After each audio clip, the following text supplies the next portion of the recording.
Ming and Kang, friends who shared every hardship, worked together high above the ground. They knew the risks, but the storm cared little for their timelines. The structure was failing.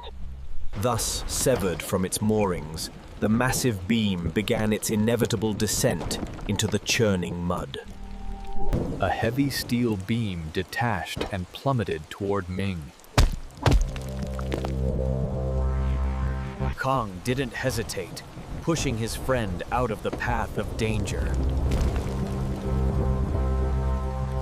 The cold, unforgiving steel crushed his leg in an instant. Kang lost a leg, but he saved his friend's life. Another day, another downpour. Still, could be worse, right? After everything we've built, it still feels like we're falling apart. I just can't do this today. In the quiet hospital room, a promise of friendship deeper than words was made.